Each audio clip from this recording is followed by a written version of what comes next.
স্বপ্ন ছিল সন্তানকে জবাই করা, অথচ সন্তান জবাই হয় নাই, একটা প্রসব পর্যন্ত কাটে নাই। আর আল্লাহ বললেন কি, আর সত্যাত্তার প্রক্রিয়া, আপনি আপনার সত্যকে বাস্তবায়ন করবেন। কেমনে সত্য? জবাই হয় নাই, তাহলে বাস্তবায়ন হইল কেন? এই জিনিসটা থেকে আমাদের শিক্ষা নেই। শিক্ষাটা কি? পশু জবাই দেওয়ার নাম কুরবানি, পশু জবাই দেওয়ার নাম কুরবানি না, গরু কাটার নাম কুরবানি না, ছাগল বকরি দুম্বা উট নহর করার নাম কিনা কুরবানি না। কুরবানি হচ্ছে তাকওয়া। কুরবানি জিনিসটা কি? মনের পশু জবাই করা। মনের পশু আমি 5 লক্ষ টাকা দিয়ে কুরবানি দিলেন, 5 লক্ষ টাকার গরু কিনলেন, কিন্তু আপনার উদ্দেশ্য যে হামসের বড় কম, আমি 5 লক্ষ আর আমার ভাইয়ের 2 লক্ষ, তার মানে মনের পশু কুরবানি 2 লক্ষ। কুরবানির শিক্ষা কি? দেখেন কত সুন্দর বিষয়। সুন্নাতু আবিকুম ইব্রাহিম, এটা তোমাদের নবী ইব্রাহিম, তোমাদের পিতা ইব্রাহিম নবীর সুন্নাহ। আর ইব্রাহিম নবীর সুন্নাহ কি ছিল? আমরা যদি সেন্সিটিভভাবে একটু চিন্তা করি তাহলে বোঝা যাবে যে ওনার সুন্নাহ ছিল সন্তানকে জবাই করা, কিন্তু সন্তানকে জবাই হয় নাই। এরপরেও আল্লাহ বলছেন তুমি তোমার সত্যকে বাস্তবায়ন করেছো। তার মানে এখানে শিক্ষা কি? আল্লাহর বিধান ছিল সন্তানকে জবাই করা। আল্লাহর কি ছিল? বিধান ছিল। তার মানে আল্লাহর যত বিধান রয়েছে, কুরবানির শিক্ষা বুঝেন ভালো করে, আল্লাহর যত বিধান রয়েছে সব বিধানের সামনে আপাত মস্তককে নত করা। আল্লাহর বিধানের সামনে ওই যে যেমন ভাবে আসলামা উভয় আত্মসমর্পণ করছে ইব্রাহিম নবী এবং ইসমাঈল, সারেন্ডার হয়েছে। অর্থাৎ আল্লাহর সব বিধানের সামনে সবাইকে সারেন্ডার হতে হবে। এটা হচ্ছে কুরবানির শিক্ষা। এখন যদি আল্লাহর নির্দেশ আসে যে আল্লাহর জন্য নিজেকে কুরবানি দিয়ে দাও, তাহলে নিজেকে কুরবানি দেওয়ার জন্য প্রস্তুত থাকতে হবে।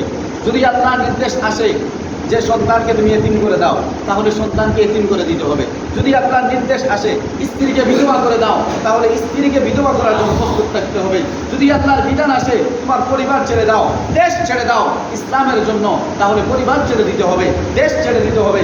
যদি আল্লাহর নির্দেশ এমন হয় যে দুনিয়ার মধ্যে যারা জালিম আছে, অত্যাচার আছে, মুসলমানদের উপরে জুলুম করে, ইসলাম নিয়ে খেলাধুলা করে, ইসলামকে তামাশার পাত্র বানিয়ে দিয়েছে, যদি আল্লাহর নির্দেশ আসে ওই সমস্ত ইহুদি, নাসারা, খ্রিস্টান, বাতিল, সেকুলার, টেররিজম যারা ইসলামের ক্ষতি করতে চায়, ইসলামকে ধ্বংস করে দিতে চায়, ওই সমস্ত বাতিলদের বিরুদ্ধে তোমরা সবাই ঐক্যবদ্ধ হয়ে আল্লাহর রাস্তায় জিহাদে ঝাঁপিয়ে পড়ো, তাহলে আল্লাহর এই নির্দেশের সামনে মাথায় কাফনের কাপড় পরে আল্লাহর রাস্তায় জিহাদের জন্য বের হয়ে যেত।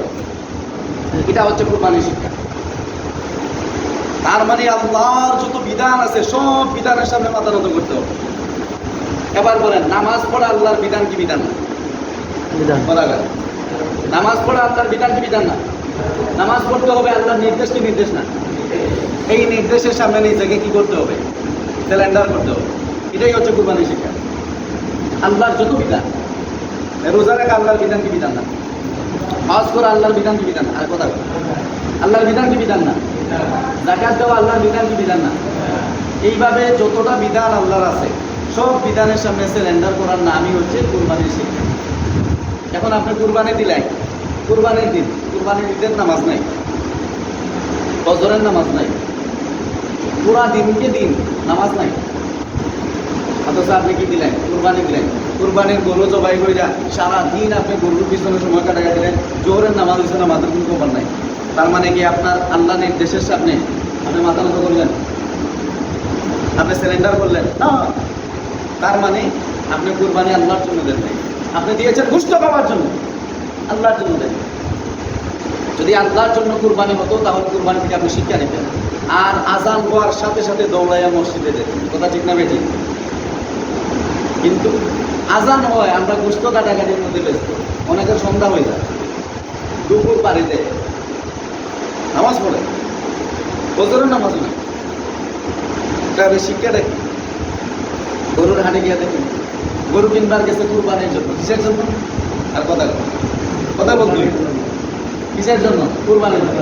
মাগরিবের নামাজ হয়েছে, আজান হয়েছে, নামাজ নাই, গরু কিনতেছে। বাহ, কি মুসলমান দেয়! এর কুরবানি দিয়ে কি হলো? কোনো দাম নাই, কোনো মূল্য নাই।